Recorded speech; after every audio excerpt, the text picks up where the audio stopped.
Hi dear students, welcome back to my YouTube channel. देखिए बच्चों, हम कर रहे थे नीट 2021 के सॉल्यूशंस। हमने फिजिक्स पार्ट सॉल्व करना स्टार्ट किया था। ठीक है, तो हमने कुछ क्वेश्चन किए हुए थे। तो देखिए, हम नेक्स्ट क्वेश्चन लेते हैं अब इस वीडियो में। This is video lecture number 5। So video lecture number 4 तक आपको 23 तक क्वेश्चंस मिलेंगे। ठीक है, तो 23 के बाद 24 हम इसमें करने वाले हैं। और एक क्वेश्चन हमें पीछे जो क्वेश्चन नंबर 16 है, ठीक है, ये गलत हुआ था। इसका जो सोल्यूशन है इसको मैं दोबारा यहाँ से पुट अप करने वाला हूँ। ओके, तो देखिए क्वेश्चन है हमारे पास, an inductor of inductance L, capacitor of capacitance C and resistor of resistance R connected in a series to an AC source of potential difference V volts. ठीक है, तो हमारे पास देखिए एक LCR सर्किट दिया गया है, LCR सीरीज सर्किट।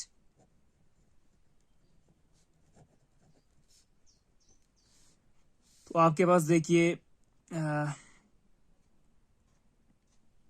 जो पोटेंशियल डिफरेंस अक्रॉस L दिया है, C और R के अक्रॉस 40 वोल्ट, 10 वोल्ट और 40 वोल्ट। तो potential difference across L inductor के across that is 40 volt. Potential difference across C कितना दिया हुआ है, कैपेसिटेंस के अक्रॉस 10 वोल्ट है एंड रेजिस्टर के अक्रॉस 40 वोल्ट। ठीक है, तो हमको निकालना क्या है, the amplitude of the current flowing through LCR series circuit is 10√2 ampere. ठीक है, तो एम्पलीट्यूड ऑफ करंट यानी आई नॉट दिया हुआ है, I naught is the amplitude of the current. तो peak value of the current दिया हुआ दैट इज 10√2 एम्पियर।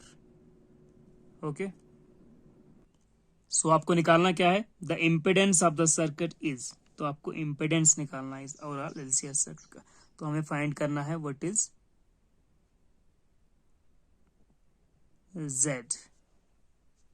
ठीक है, तो सबसे पहले देखिए आपको पता होना चाहिए कि क्या कंसेप्ट यूज करते हैं। ठीक है, तो पहले हम इन तीनों का जो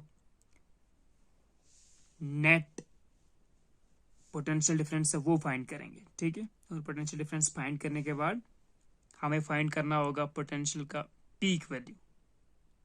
ठीक है, तो सबसे पहले आपको यहाँ पर एक चीज याद रखनी कि जब भी, एक पॉइंट याद रखना, जब भी वैल्यूज डायरेक्टली दी होंगी, ठीक है, peak value of potential difference या RMS बोला नहीं होगा। ठीक है, तो जो अभी यहाँ पर जो पोटेंशियल डिफरेंस यानी VL VC VR जो भी है ना, ये हमारे पास RMS वैल्यूज हैं।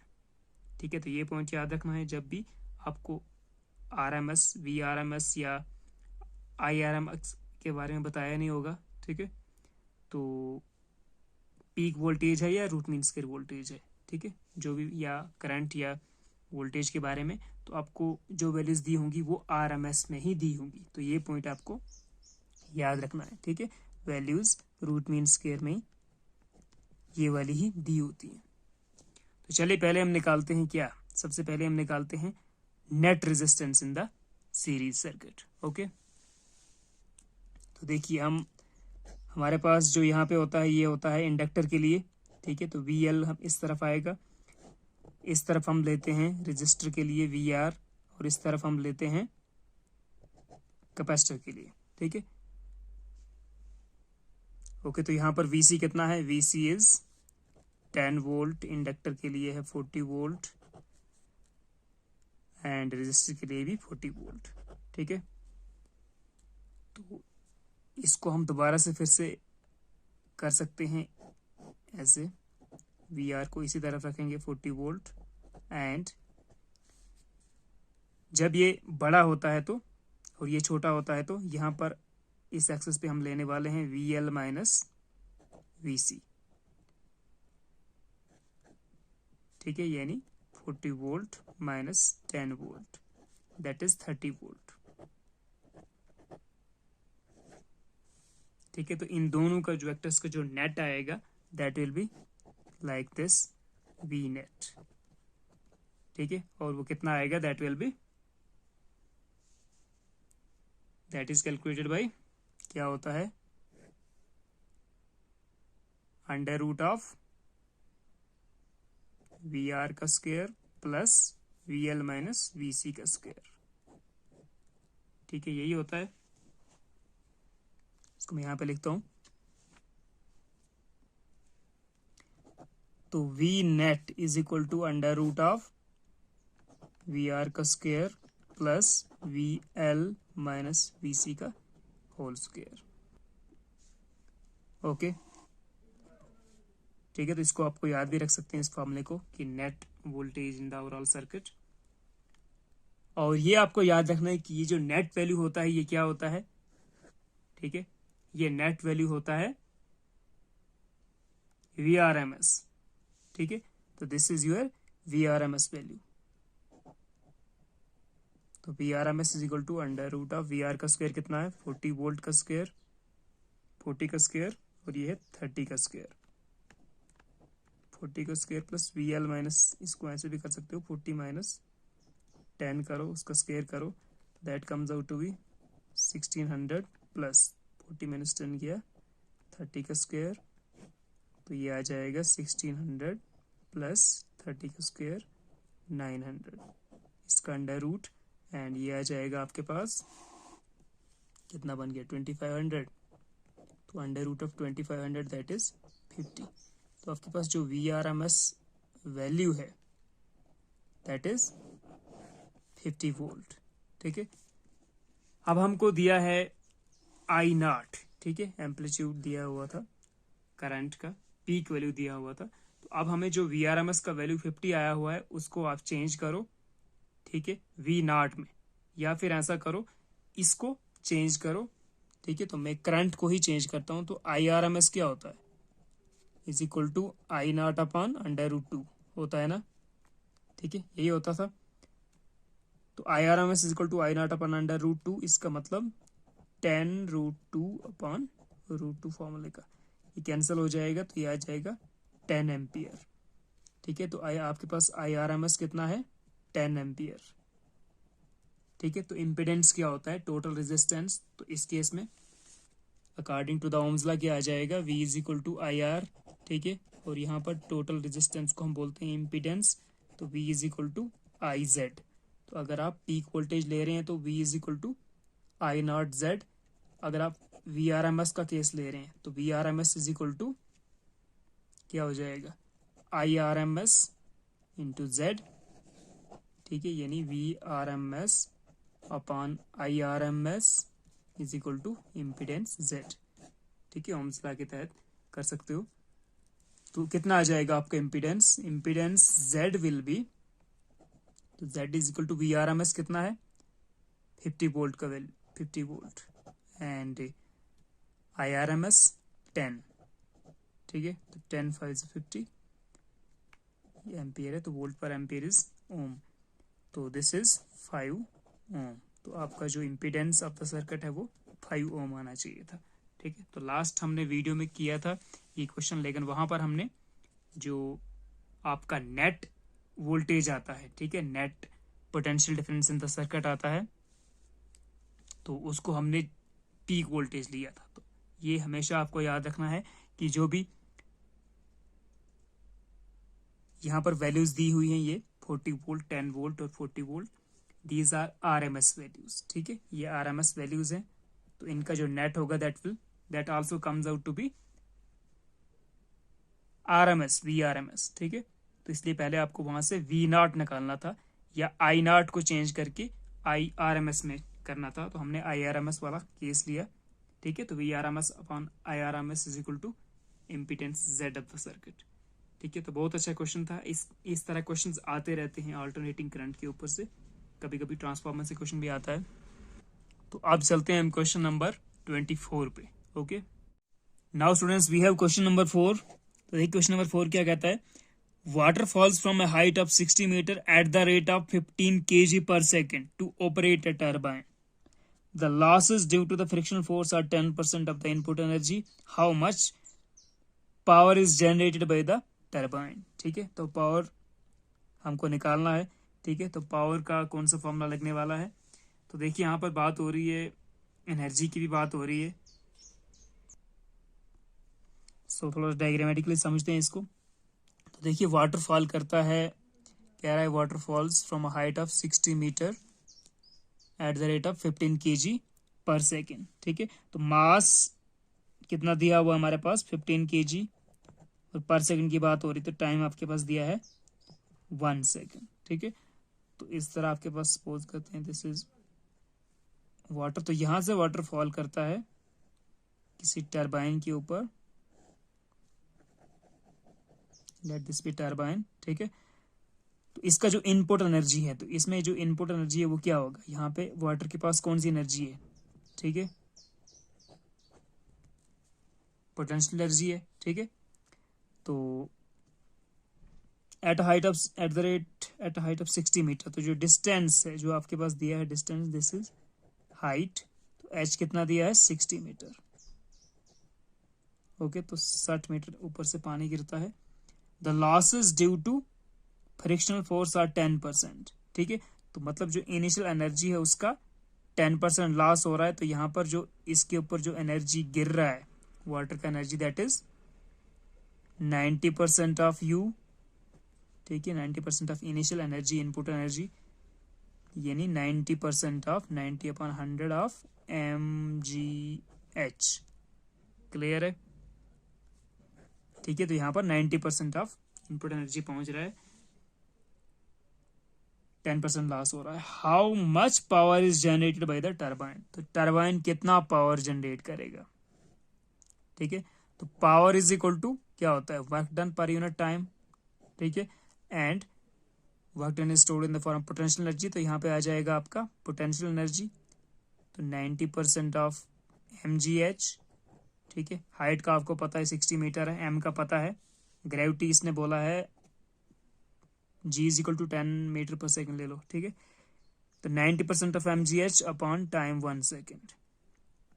ठीक है, तो आपका वर्क डन निकल जाएगा, दैट इज 90/100 इंटू m कितना है 15 kg, g कितना है 10 बोला इसने, 10 metre per second, and height कितना है 60 metre.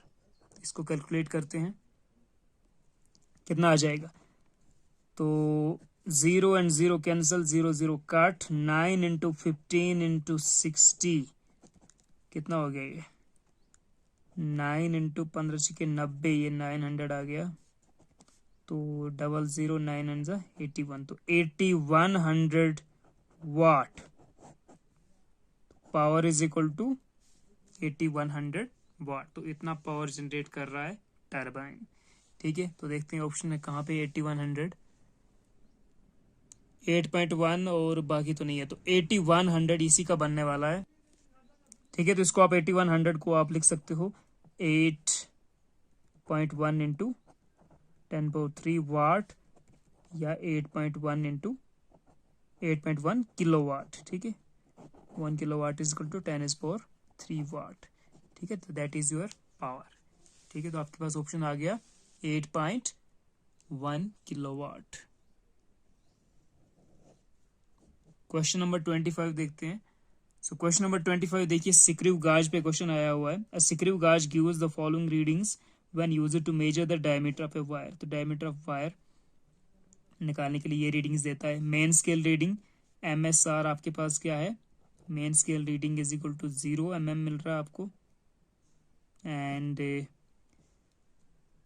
Circular scale reading 52 divisions मिल रहा है।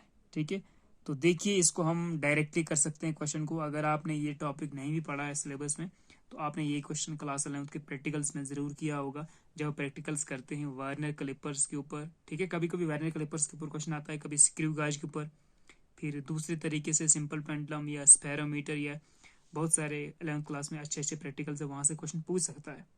ठीक है, तो स्क्रू गाज और वार्नर क्लिपर से क्वेश्चन रिपीट होता रहता है नीट में यूजुअली। ठीक है, तो अगर जिसको वहां का याद है फॉर्मूला, तो वहां से भी कर सकते हैं। तो देखिए हमारे पास क्या होता था, स्क्रू गाज के लिए क्या फॉर्मूला होता था डायमीटर ऑफ द वायर निकालने का। सो डायमीटर ऑफ द वायर क्या होता था, that was main scale reading MSR plus circular scale reading CSR into least count, यही होता था। MSR plus CSR into least count. और लीस्ट काउंट कितना होता है स्क्रू गाज का, ये वैल्यू याद भी होना चाहिए आपको, 0.01 मिलीमीटर। ठीक है, यही होता था। एंड यहाँ पर मेन स्केल रीडिंग कितना दिया है, 0 दिया हुआ है, 0 mm, plus circle scale reading दिया है 52 डिवीजन्स, तो 52 इंटू 0.01 mm, ये भी मिलीमीटर में है, that comes up to be 52 into 0 point कितना हो गया, 0.52 मिलीमीटर। ठीक है, तो इतना होगा डायमीटर ऑफ द वायर। ठीक है, या आपको अगर लीस्ट काउंट का पता नहीं तो आप यहां से भी देख सकते हो, given that 1 millimetre on the main scale corresponds to the 100 divisions on the circular scale. ठीक है, तो यहां से आप लीस्ट काउंट निकाल सकते थे या 1 डिवीजन का वैल्यू निकाल सकते थे, 1 सर्कुलर स्केल डिवीजन का वैल्यू। तो देखिए हमारे पास 1 mm कॉरस्पॉन्ड्स टू 100 डिवीजन, तो 100 डिवीजन ऑन सर्कुलर स्केल, ठीक है, 100 division on CS is equal to 1 mm on main scale. ठीक है, तो यहां से आपको एक डिवीजन का पता चलेगा, तो 1 division on CS is equal to 1/100 mm, ठीक है, ऑन मेन स्केल। ठीक है, तो 1/100 mm इसके साथ मल्टीप्लाई करो CSR यानी सर्कुलर स्केल के साथ, तो 52 इंटू 1/100 वो कितना हो जाएगा, 0.52 इतने mm। ठीक है, तो प्लस 0 ऐड करो तो यही वैल्यू रहेगा, तो this is your diameter of the wire. ठीक है, तो 0. हाँ, इसने सेंटीमीटर में क्रिएट किया है, तो इसको सेंटीमीटर बनाओ, तो 0.052 सेंटीमीटर। ठीक है, बटा 10 से करना है डिवाइड, तो सेंटीमीटर बन जाएंगे, तो this is your answer 0.052 centimetre, ये वाला ऑप्शन ठीक है। ठीक है, तो आपको याद रखना है इन केस ऑफ स्क्रू गाज क्या होता है formula, diameter of the wire is equal to main scale reading, so diameter of the wire is equal to main scale reading plus circular scale reading into least count.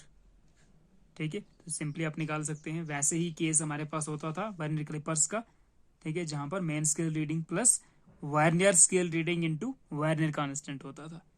ठीक है, तो ये vernier callipers और screw गाज पे question हर साल repeat होता रहता है। ठीक है, कभी वर्नियर वो आता है, वर्नियर कैलिपर्स के ऊपर क्वेश्चन आता है, कभी आता है स्क्रू गाज पे, तो इस टॉपिक को आप यूजुअली प्रिपेयर कर लीजिए, बहुत अच्छा रहेगा। अब चलते हैं क्वेश्चन नंबर 26 पे। सो नेक्स्ट क्वेश्चन देखिए, नेक्स्ट क्वेश्चन हमारे पास आया हुआ है पैरेलल प्लेट कैपेसिटर का हुआ है। A parallel plate capacitor has a uniform electric field E vector in the space between the plates. ठीक है, तो इलेक्ट्रिक फील्ड E वेक्टर रखा है इसने इन बिटवीन द प्लेट्स। तो देखिए हमारे पास पैरेलल प्लेट कैपेसिटर किस तरह होता है,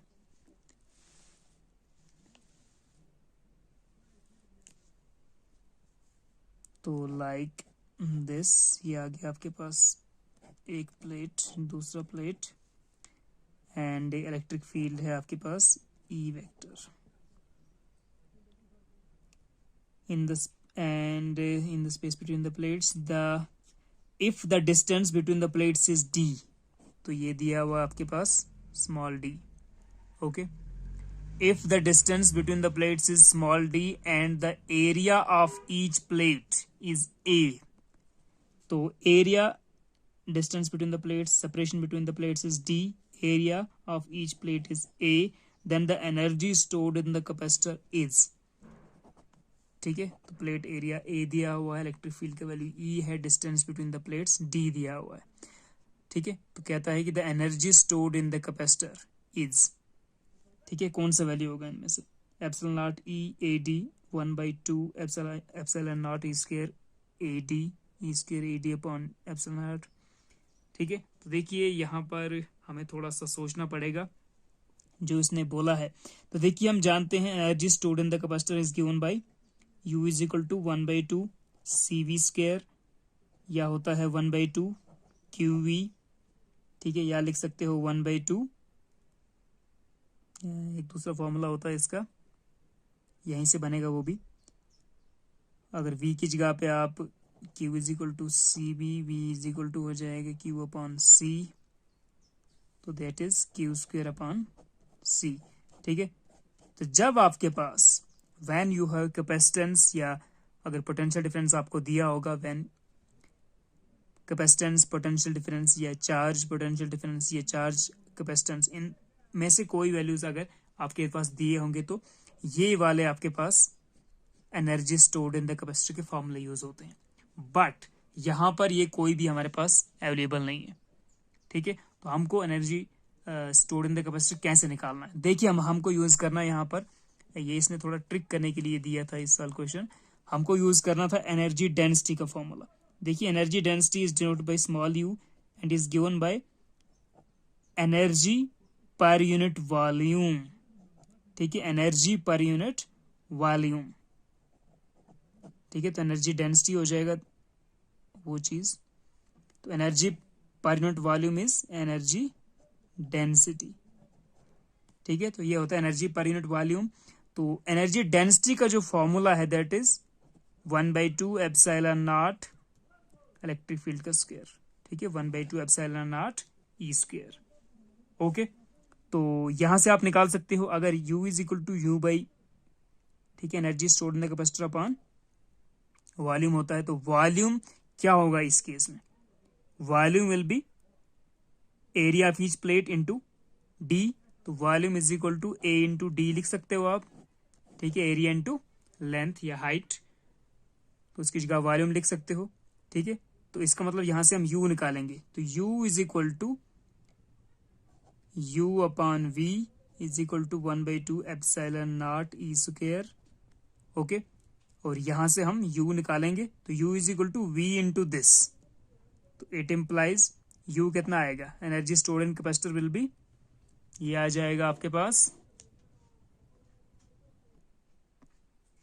कितना आ जाएगा, U is equal to V into this, तो 1/2 epsilon not E square energy density into volume, तो volume is equal to area into length या एरिया इंटू हाइट, तो एरिया इंटू डी, तो ये बन जाएगा आपके पास क्या फॉर्मूला बन जाएगा, this will come out to be 1/2 epsilon not A D E square, तो कहीं पे है क्या ये चीज, तो 1/2 epsilon not E square A D, यही वाला है, ठीक है। तो यूज करना था हमको यहाँ पे एनर्जी डेंसिटी का फॉर्मूला, ठीक है, और वहां से आप एनर्जी का वैल्यू निकाल सकते हैं जो आता है 1/2 epsilon not E square A D, ठीक है। तो थोड़ा टेक्निकल अच्छा क्वेश्चन दिया है, थोड़ा रीशफल करके वैल्यूज को। आप चलते हैं क्वेश्चन नंबर 27 पे बच्चों। सो क्वेश्चन नंबर 27 देखते हैं बच्चों। In an electromagnetic wave of wavelength lambda, ठीक है, electromagnetic wave of wavelength lambda is incident on a photosensitive surface of negligible work function। तो क्या कह रहा है कि suppose this is a photosensitive surface, ठीक है, जो फोटोइलेक्ट्रिक इफेक्ट का क्वेश्चन है, तो इस पे कोई इलेक्ट्रोमैग्नेटिक वेव पड़ रहा है, ठीक है, तो इसका वेवलेंथ कितना है लैम्डा, तो फ्रीक्वेंसी कितना होगा, सॉरी एनर्जी कितना होगा, E is equal to H nu is equal to HC upon lambda, यही होगा, ठीक है। तो दिस इज, ये क्या होता है, this is the energy of electromagnetic wave, energy of each photon of electromagnetic wave, अगर लैम्डा दिया हुआ उसका वेवलेंथ, ठीक है। तो ये फोटोसेंसिटिव सरफेस पे इंसिडेंट हो रहा है ऑफ निग्लिजिबल वर्क फंक्शन, तो देखिए वर्क फंक्शन निग्लिजिबल, यानी वर्क फंक्शन क्या दिया हुआ है, work function of the plate दिया हुआ, इस सरफेस दिया हुआ 0, तो जब वर्क फंक्शन आपका क्या होगा 0 होता है, ठीक है, तो जितना भी incident energy of the photon होता है वो इम्पार्ट हो जाता है इलेक्ट्रॉन का काइनेटिक एनर्जी, ठीक है। तो ये आ गया आपके पास photo electron, this is your photo electron, तो इसका जो एनर्जी होगा, जो इसका काइनेटिक एनर्जी होगा, ठीक है, that will be completely equal to this energy of the photon, ठीक है, बिकॉज आपका वर्क फंक्शन 0 है, ठीक है। तो कोई भी एनर्जी इलेक्ट्रॉन को सरफेस तक लिबरेट करने के लिए नहीं यूज होगी, तो कंप्लीट एनर्जी ट्रांसफर होगा, फोटोन का जितना एनर्जी इंस्टेंट होगा वो ट्रांसफर हो जाएगा फोटो इलेक्ट्रॉन के काइनेटिक एनर्जी के लिए। तो kinetic energy of the photo electron is equal to energy of the incident photon. ठीक है, तो ये यहाँ पे कंडीशन दिया हुआ है। फिर उसके बाद बोलता है if m is the mass of the photo electron emitted from the surface having has D Broglie wavelength d lambda d। तो बोलता है अगर मास ऑफ द इलेक्ट्रॉन कितना दिया आपके पास, m दिया हुआ है mass of the electron, photo electron emitted, and D Broglie wavelength of the electron is lambda d। ठीक है, तो ये दो चीजें आपके पास दी हुई हैं। Then which of the following is true, कौन सा इनमें से करेक्ट है equation. De Broglie wavelength lambda D is equal to twice m upon h into lambda square. ठीक है, तो lambda the wavelength of the photon, the wavelength of the photon उसके बीच में और de Broglie wavelength of the electron के बीच में आपको रिलेशन निकालना है।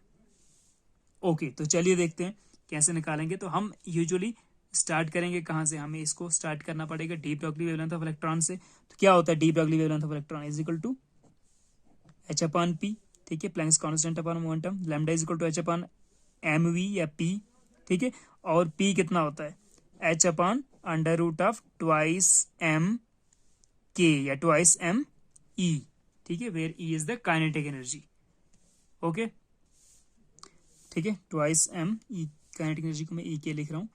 ठीक है, ये वैल्यू होता है। Now the kinetic energy of the photo electron is equal to energy of the incident photon, क्योंकि वर्क फंक्शन 0 है तो कंप्लीट एनर्जी ट्रांसफर हो जाएगा। Energy of the photon will be completely transfer to the kinetic energy of the photo electron. ठीक है, तो ई के की जगह पे आप क्या लिख सकते हो, एनर्जी ऑफ द फोटोन तो is equal to h upon twice m is the mass of electron, photo electron, and E के kinetic energy of the electron, उसको जगह पे हम लिख सकते हैं एनर्जी ऑफ द फोटोन, लिख सकते हैं ना। तो इसका मतलब लैम्डा डी कितना आएगा, lambda D will be h upon कितना आ जाएगा under root of twice m E P. तो ई पी कितना है एच सी अपॉन लैम्डा। ठीक है, ओके, अब इसको स्क्वेयरिंग करते हैं तो कितना आ जाएगा, इट इम्प्लाइज लैम्डा डी का square is equal to h का स्क्वेयर अपॉन ये वाला value twice m H C बटा लैम्डा। ठीक है, इसको रिशफल ऊपर ले जाओ तो कितना हो जाएगा h का square upon twice m H C, lambda ऊपर जाएगा तो यहाँ जाएगा is equal to lambda D, de Broglie wavelength of the electron. ठीक है, ओके, तो अब इसको थोड़ा रिशफल करते हैं तो ये कितना हो जाएगा, हमें चाहिए कोई मिल रहा है क्या, lambda D is equal to twice M C upon H, नहीं ये उल्टा हो गया, lambda is equal to twice M C H upon lambda D square. इसको इधर लेते हैं फिर चेक करते हैं। तो it implies twice M C, हाँ एच स्क्वायर और एच कैंसल, यहाँ पे एच लैम्डा बचेगा, ट्वाइस एम सी गया इधर, lambda D is equal to H lambda. ठीक है, it implies twice M C upon H into lambda D is equal to lambda. ये रिलेशन है क्या कहीं पे, लैम्डा इज इक्वल टू क्या था, lambda is equal to lambda D into twice M C upon H. So lambda is equal to twice M C upon H lambda D square. कितना आया था हमारा ट्वाइस एम सी, हाँ ये lambda D square था यार। ठीक है, हमने स्क्वेयरिंग किया था ना, ये लैम्डा डी स्क्वायर था, ये भी लैम्डा डी स्क्वायर, ये भी लैम्डा डी स्क्वायर। तो lambda is equal to twice M C upon H into lambda D square. तो lambda is equal to twice M C upon H lambda D square, तो ये वाला, this is true. तो simply आपको क्या करना था इस क्वेश्चन में, सिंपली आपको समझ आ जाएगा कहाँ से, जब आप एनर्जी ऑफ द फोटोन और energy of the photo electron को कंपेयर करेंगे, उसको इक्वल रखना है। ठीक है, इन दो को आपने इक्वल रखा, उसके बाद क्या करना है, उसके बाद आपको देखना था कि लैम्डा डी का वैल्यू निकालेंगे तो that is H upon P को यूज नहीं कर पाएंगे, तो in case of momentum is equal to under root of twice M K या ई के, तो वहां पर आपको पुट करना था फोटोन का एनर्जी का फॉर्मूला, ठीक है, एच सी अपन लैम्डा, ठीक है। तो लैम्डा और लैम्डा डी में ऑलरेडी आपको एंड पे जाकर एक रिलेशन मिलने वाला था, ठीक है। तो अब चलते हैं नेक्स्ट क्वेश्चन, क्वेश्चन नंबर 28 पे। So now we have question number 28। देखते हैं क्वेश्चन नंबर 28 क्या है। In a potentiometer circuit a cell of EMF 1.5 voltage 1.5 volt gives a balancing point at 36 centimeter length of the wire. If another cell of EMF 2.5 volt replaces the first cell, then at what length of the wire the balancing point occurs? ठीक है, तो देखिए हमारे पास क्या होता है इन case of potentiometer, ठीक है, EMF is directly proportional to length of the wire, ठीक है। तो यहां से आप लिख सकते हो E2 upon E1 is equal to L1 upon L2, sorry L2 upon L1, ठीक है, लिख सकते हो ना। तो यहां से यही केस हमको यहाँ पर यूज करने वाले हैं। देखिए E1 कितना दिया है, EMF द फर्स्ट सेल दिया है 1.5 volt and EMF of the second cell is 2.5 volt, 2.5 volt, ये दो चीजें दी हुई हैं। एंड उसके बाद आपके पास दिया हुआ है लेंथ, बैलेंसिंग लेंथ कितनी है, L1 दिया है 36 सेंटीमीटर और L2 आपको, ठीक है। Then at what length of the wire the balancing point occurs, तो L2 आपको फाइंड करना है। तो वैल्यूज पुट करते हैं सिंपली, तो कितना आ जाएगा E2 अपॉन E1 कर दीजिए, तो E2 upon E1 will be 2.5 upon 1.5 is equal to L2 upon L1,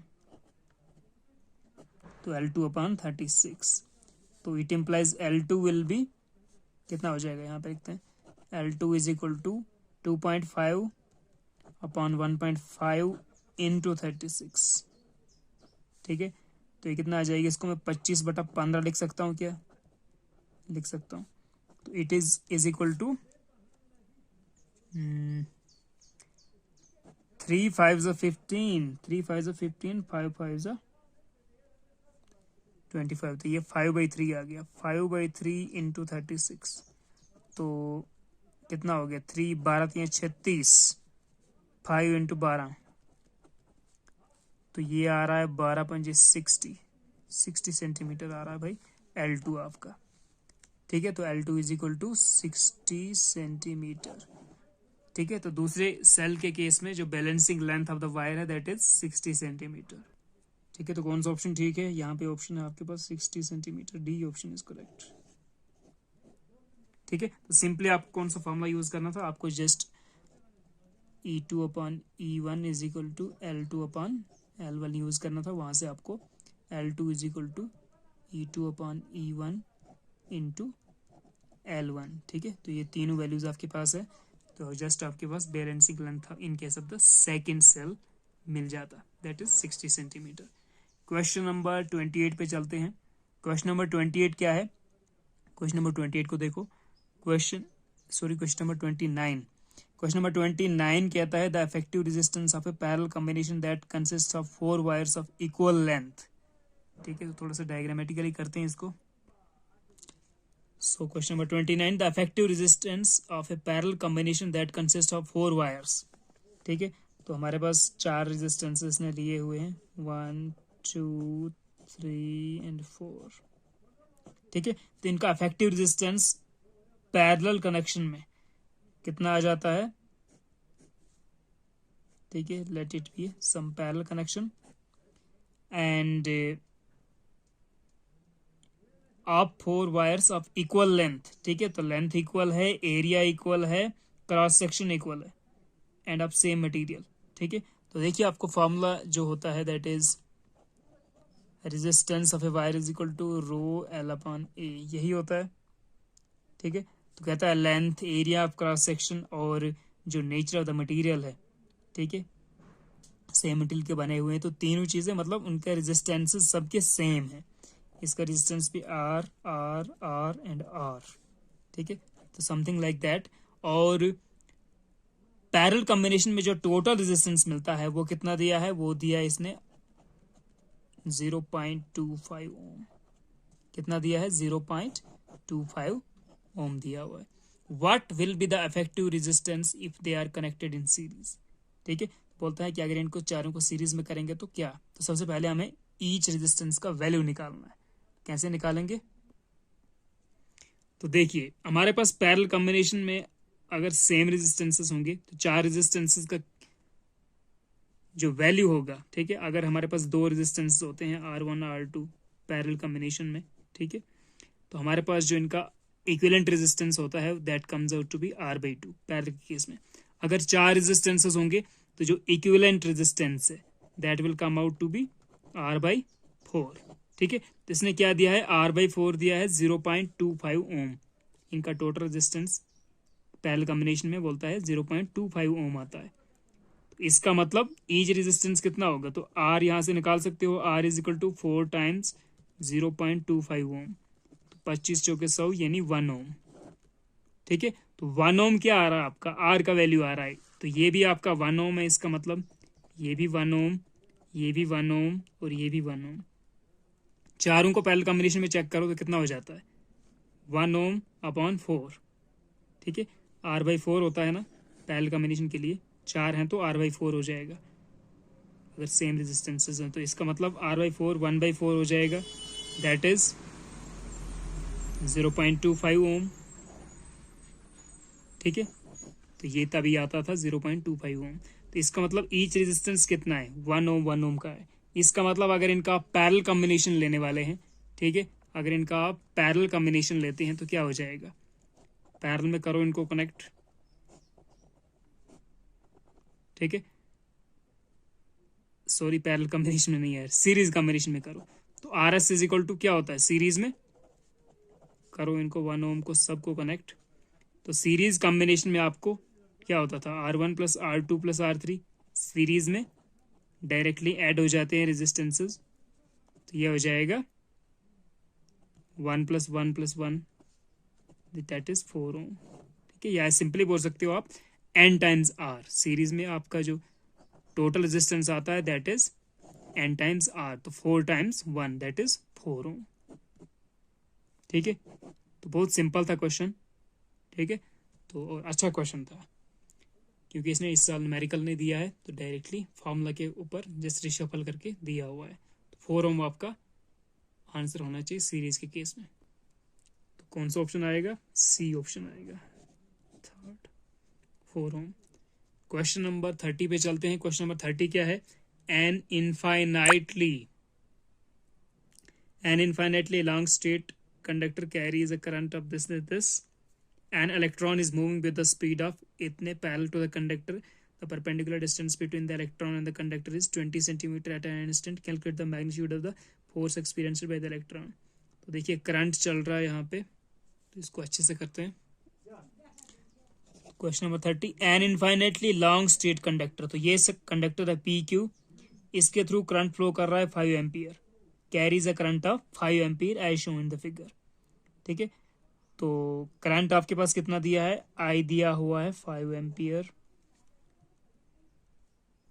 N electron is moving with the speed of 10⁵ metre per second, तो जो इलेक्ट्रॉन का वेलोसिटी है that is 10⁵ metre per second, parallel to the conductor. ठीक है, तो current ऐसे बह रहा है और यहाँ पे इलेक्ट्रॉन है वो भी पैरेलली ऐसे चल रहा है, मूव कर रहा है, और वेलोसिटी इतना दिया हुआ है। The perpendicular distance between the electron and the conductor is 20 centimetre. ठीक है, तो इलेक्ट्रॉन जो है वो 20 सेंटीमीटर दूर से मूव कर रहा है पैरेलली। तो जो डिस्टेंस है आपके पास यानी R है, ठीक है, from the conductor that is 20 centimetre. ठीक है, यानी 20 इंटू 10⁻⁻² मीटर। ठीक है, तो ये वैल्यू दिया है करंट का, वेलोसिटी ऑफ द इलेक्ट्रॉन का, और distance of the electron from the conductor R। उसके बाद क्या दिया है, at that instant calculate the magnitude of the force experienced by the electron at that instant. तो मैग्नीट्यूड ऑफ द फोर्स निकालना है। तो ये केस है, देखिए जैसे ही यहाँ इसके अंदर करंट मूव करेगा कंडक्टर के अंदर, तो करंट कंडक्टर के आसपास क्या होगा, मैग्नेटिक फील्ड जनरेट होगा। ठीक है, तो मैग्नेटिक फील्ड की वजह से इस इलेक्ट्रॉन के ऊपर लगेगा मैग्नेटिक फोर्स, तो वो मैग्नेटिक फोर्स हमको निकालना है। ठीक है, तो that magnetic force is given bye क्या होता है, क्यू वी क्रॉस बी, यही होता है ना, या इसको आप ओपन करके लिख सकते हो Q V B sine theta. ठीक है, Q V B sine theta लिख सकते हैं, magnetic force acting on the electron. ठीक है, तो यहाँ पे हमको एंगल थीटा का पता करना है, बी का वैल्यू पता करना है, वी आपको दिया है चार्ज, चार्ज क्या है, इलेक्ट्रॉन की बात हो रही है, तो इलेक्ट्रॉनिक चार्ज कितना होता है 1.6 इंटू 10⁻⁻19 कूलम। तो इलेक्ट्रॉन का चार्ज आपको दिया हुआ है, क्यू का वैल्यू।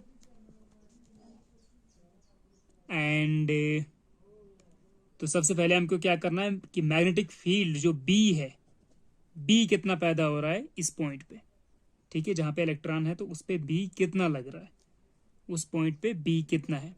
तो उसके लिए क्या फॉर्मूला होता है, देखिए ये है आपके पास, इसने बोला है लॉन्ग स्ट्रेट कंडक्टर, तो इनफाइनाइटली लॉन्ग स्ट्रेट कंडक्टर के लिए क्या फॉर्मूला होता है, उसके लिए फॉर्मूला होता है magnetic field due to infinitely long straight conductor is given by mu naught upon 4 pi twice I upon R. ठीक है, यही फॉर्मूला होता है, इसको आप पढ़ लेना, याद कर लीजिएगा। जितने भी फॉर्मूले हैं, parallel conductors, long straight uniform, long straight infinitely long conductor. ठीक है, तो आर आपको दिया हुआ है, आई आपको पता है, म्यू नॉट अपॉन 4 पाई आपको पता होता है। देखिए म्यू नॉट का वैल्यू कितना होता है, म्यू नॉट का वैल्यू होता है 4 पाई इंटू 10⁻⁻7, और इसका यूनिट होता है आगे जो भी होता है।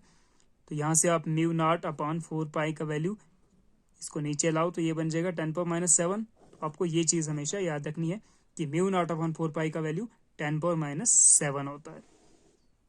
क्लियर है, तो यहाँ पे आ जाएगा आपके पास 10⁻⁻7 इंटू 2 इंटू आई कितना है 5 ampere upon are 20 into 10⁻⁻2।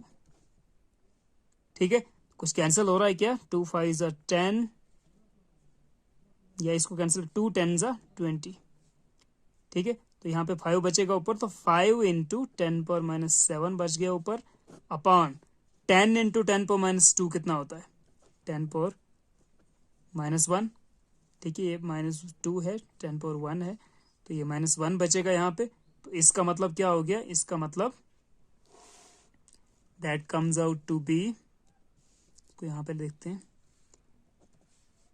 5 into 10⁻⁻7 है, ये जाएगा ऊपर, +1 बनेगा, तो ये बनेगा -6। 5 इंटू 10⁻⁻6 आ रहा है आपका magnetic field due to in an infinitely long straight conductor. ठीक है, या इसको कभी कभी बी इन्फाइनाइट भी लिखते हैं।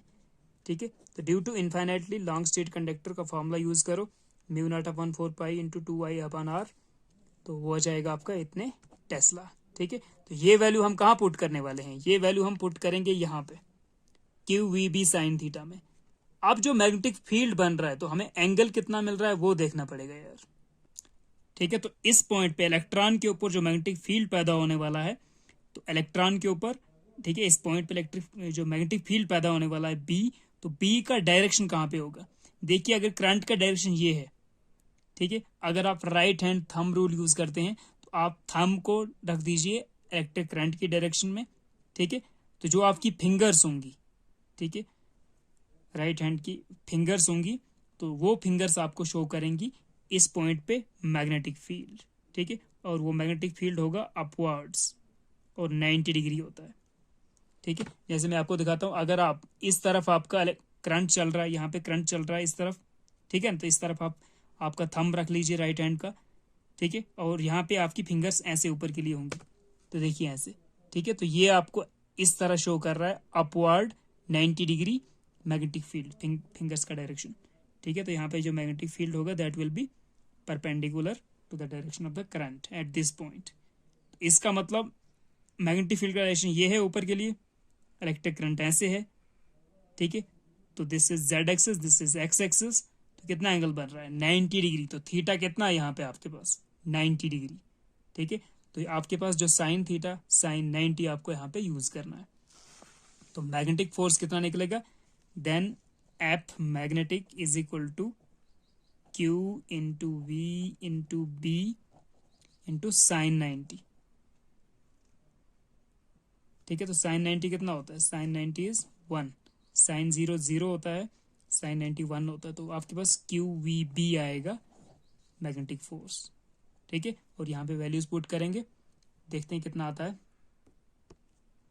सो इस वैल्यू को लेते हैं, तो F is equal to Q V B, Q कितना है, charge of the electron 1.6 into 10⁻19 into velocity कितना है, velocity was 10⁵ metre per second, and B कितना आया था, अभी अभी हमारे पास बी आया हुआ था 5 इंटू 10⁻6 टेस्ला, 5 इंटू 10⁻6 टेस्ला। ठीक है, तो यहां से ये वैल्यू निकाला हुआ था हमने, आगे देखिए 5 इंटू 10⁻6 टेस्ला। ओके, तो इसको कैलकुलेट करते हैं, 1.16 तो 8.0 इंटू 10⁻19 10⁻5 10⁻6 तो 19 और कितना होता है ये 25 -25 इंटू 10⁻5 तो 8.0 इंटू 10⁻−25 5 कितना हो गया -20। ठीक है, तो मैग्नेटिक फोर्स आपके पास ऑन द इलेक्ट्रॉन कितना आ गया 8 इंटू 10⁻−20 न्यूटन। ठीक है, तो ये आपका ऑप्शन करेक्ट है। देखते हैं कौन सा करेक्ट है। सो 8 इंटू 10⁻8 इंटू 10⁻−20 8 इंटू 10⁻−20 ऑप्शन 3 आपका एक्यूरेट है। तो इसमें जस्ट आपको पहले मैग्नेटिक फील्ड निकालना था और उसके बाद आपको मैग्नेटिक फोर्स मिलने वाला है फॉर्मूले से, और एंगल का समझना है पहले कि मैग्नेटिक फील्ड अपवर्ड होगा या डाउनवर्ड होगा तो 90 डिग्री। ठीक है, तो अपवर्ड के लिए देखिए आपको पता है कि आप ऐसे डॉट करके लिखते हैं। ठीक है, परपेंडिकुलर अपवर्ड डायरेक्शन, और इनवर्ड्स या अंदर के लिए, ठीक है, to the plane of paper perpendicular होगा तो उसके लिए क्रॉस लिखते हैं। ठीक है, तो ये भी आपको पता होना चाहिए। और कभी कभी करंट का भी डायरेक्शन भी देखा जाता है, उसमें डॉट क्रॉस लगाया जाता है। तो मैग्नेटिक फील्ड के केस में ये दो चीज़ें हम सिंबल्स यूज करते हैं। ठीक है, तो ये था हमारे पास आज के कुछ क्वेश्चन। तो कल से हम नेक्स्ट वीडियो में हम करने वाले हैं क्वेश्चन नंबर 31 से आगे। ठीक है, और उसमें लास्ट वीडियो करके ख़त्म करेंगे। So okay, thank you so much for watching, and please like, share and subscribe to my YouTube channel. Thank you so much. Have a good day.